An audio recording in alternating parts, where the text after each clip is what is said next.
So mga bagay na kailangan mong gawin upang umiyak ng todo ang isang lalaki sa paghahabol sa iyo. Oo mga kamamay, kung ang isang lalaki ay sumusobra na, masyado na siyang toxic, masyado nang hindi maipaliwanag ang ugali niya, sinasaktan ka niya, okay? Pinagsiselos ka niya, at wala siyang pakialam sa nararamdaman mo, so ito mga kamamay ang kailangan mong gawin upang muling maghabol sa iyo ang isang lalaki. So wag natin masyadong patagalin mga kamamay, simulan na natin ang ating topic na ito. So number 1, ipakita mo na hindi ka na kagaya ng dati. Mga kamamay, kapag ka ang isang lalaki ay naramdaman niya, na feel niya na parang nagbago ka na, hindi ka na kagaya ng dati, ibang-iba na ang galawan mo. Yung tipong lagi ka na lamang umiiyak kapag ka sinasaktan ka niya.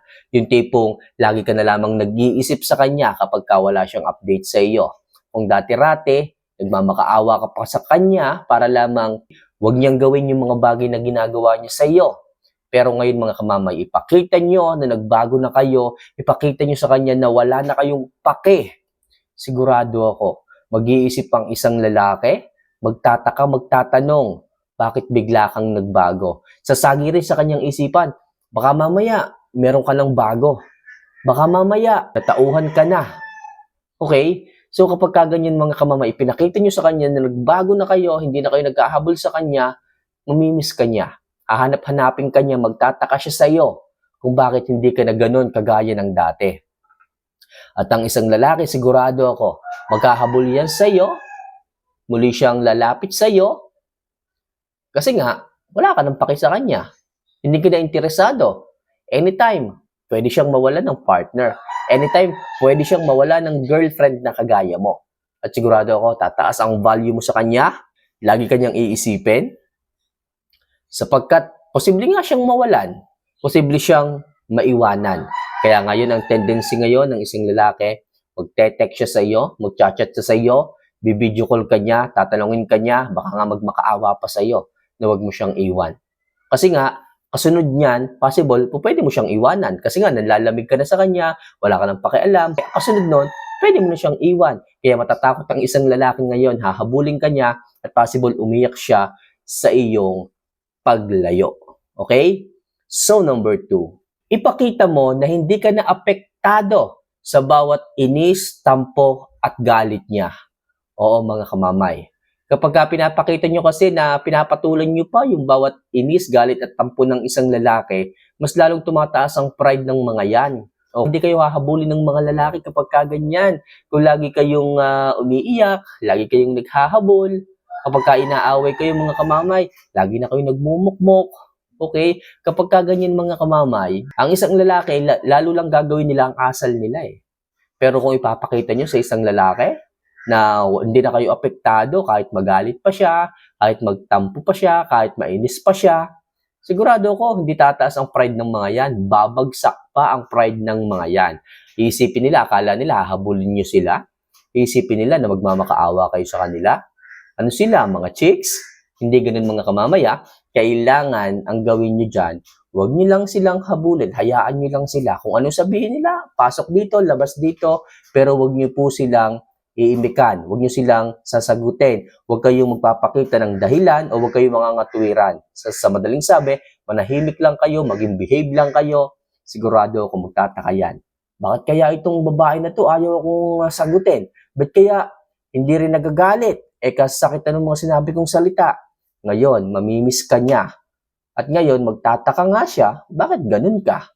Nawala ka na ng pake, nawala na yung pagbubunganga mo, ibig sabihin parang napagod ka na sa inyong relasyon at ang isang lalaki naman ang muling maghahabol. Sapagkat wala ka nang ginagawa, wala ka nang sinasabi, behave ka lang. Hindi mo na siya hinahabol. Possible, pwede rin siyang maiwanan, kaya mangyayari siya ang hahabol sa iyo, siya ang magmamakaawa sa iyo.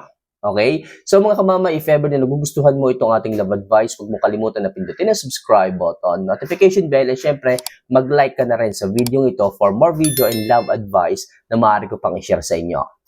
So next, ipakita mo na wala ka ng concern sa kanya. Hindi ka na nag-a-update sa kanya. Hindi mo na siya inaalam. Hindi mo na siya kinakamusta. Hindi mo na siya tinetext. Hindi mo siya tinachat.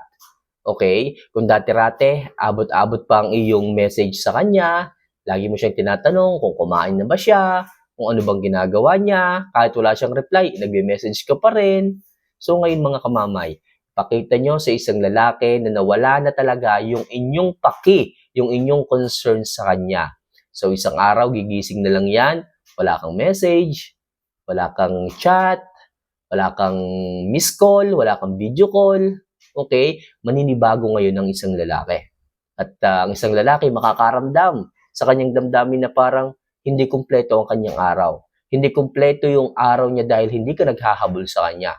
Hindi kumpleto yung araw kasi walang message mo, walang 100 message sa inbox niya na araw-araw ginagawa mo.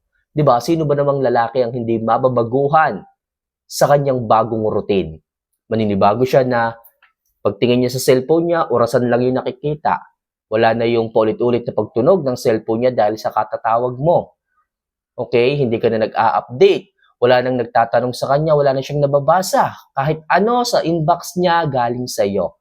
Makakatulong yan mga kamamay upang ang isang lalaki ay lubos kang isip-isipin at malalaman niya na wala na pala siyang kagaya mo. At iisipin niya na maaari palang mawala ang kagaya mo sa kanya kapag pinagpatuloy niya ang kanyang pagtaas ng pride sa iyo. Kapag palagi niyang pinagpatuloy ang kanyang katigasan ng ulo sa inyong relasyon. Kaya mga kamamay, sinasabi ko sa inyo, alisin niyo ang concern, alisin niyo ang malasakit sa kanya at sigurado ako magiging dahilan niyan kung bakit muling maghahabol sa iyo ang isang lalaki.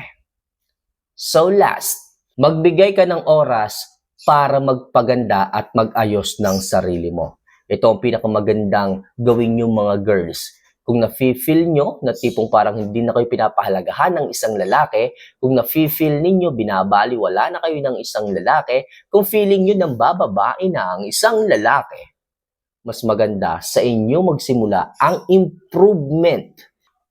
Sigurado ako mga kamamay, kapag ginawa nyo na i-improve ang inyong sarili, mag-ayos kayo, magparibad kayo, gumamit kayo ng mga facial creams, okay? Uminom kayo ng mga glutathione. Sigurado ako, malaki ang magiging epekto nito sa muling paghahabol ng isang lalaki sa inyo.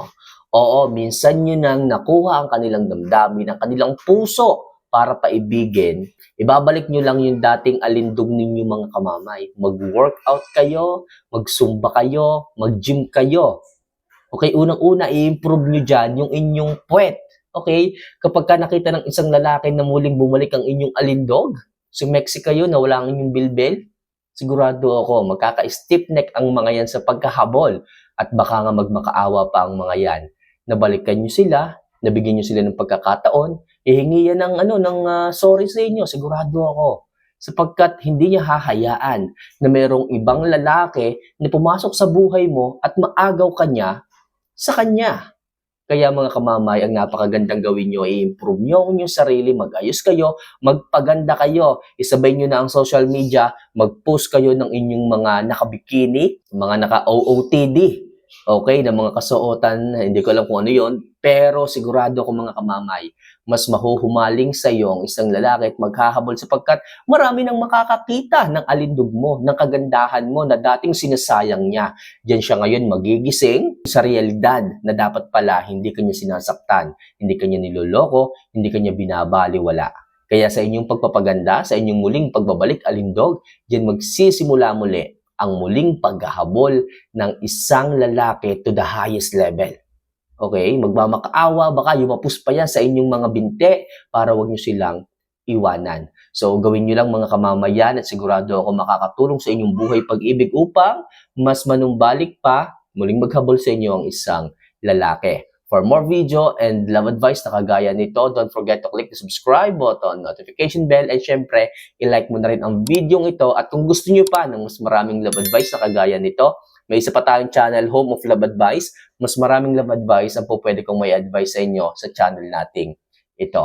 So, kita-kits mga kamamay, sa susunod pa nating mga video. Mahal ko po kayo. Sa mga may tanong, mag-comment lang po. Sa may gustong ipatopic, mag-comment din po kayo dito. So, see you for our next vlog.